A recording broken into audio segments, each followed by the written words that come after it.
పల్లెటూరి పనసపండు పంచాయతీ. ఒక పల్లెటూరులో రాముడు, సోముడు అని ఇద్దరు ప్రాణ స్నేహితులు ఉండేవారు.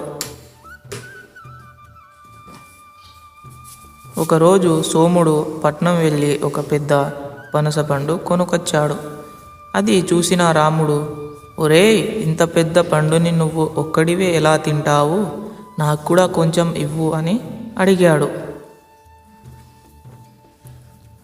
దానికి సోముడు, అబ్బే, ఊరికే ఇస్తే రుచి ఉండదు, మనం ఒక పందెం వేసుకుందాం.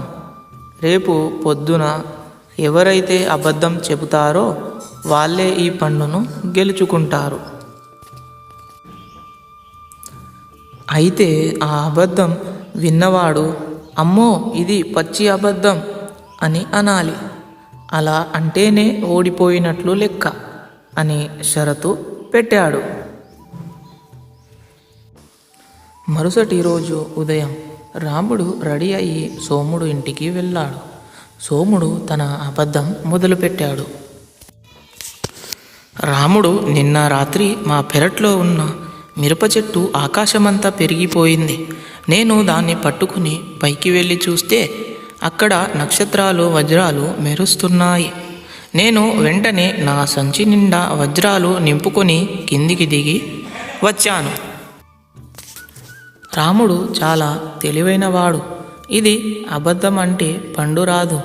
అందుకే వాడు, అవును, భలే పని చేశావు, నాకు తెలుసు ఆ విషయం. ఆ వజ్రాలని నా దగ్గరే కదా నువ్వు తాకట్టు పెట్టావు అన్నాడు. సోముడు షాక్ అయ్యాడు, కానీ పండు కోసం ఊరుకున్నాడు. ఇప్పుడు రాముడు వంతు వచ్చింది.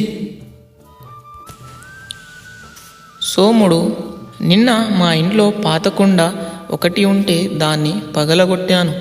అందులోంచి ఒక పెద్ద భూతం బయటకొచ్చింది. ఆ భూతం నాతో ఏం చెప్పిందో తెలుసా?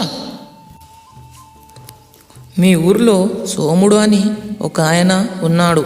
వాడు గత జన్మలో నాకు పనసపండు ఇస్తానని ప్రామిస్ చేసి ఎగ్గొట్టాడు. అందుకే వాడిని మింగేయడానికి వెళ్తున్నాను అని చెప్పింది. ఆ భూతం ఇప్పుడే ఇటువైపు వస్తోంది.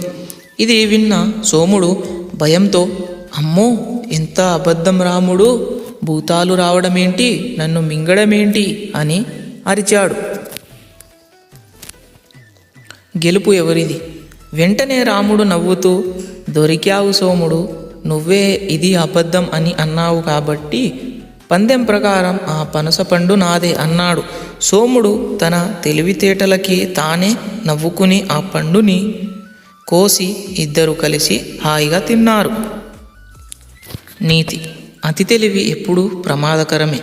తెలివితేటలను ఇతరులను ఇబ్బంది పెట్టడానికి లేదా మోసం చేయడానికి కాకుండా సమయస్ఫూర్తితో సమస్యల నుండి బయటపడడానికి ఉపయోగించాలి.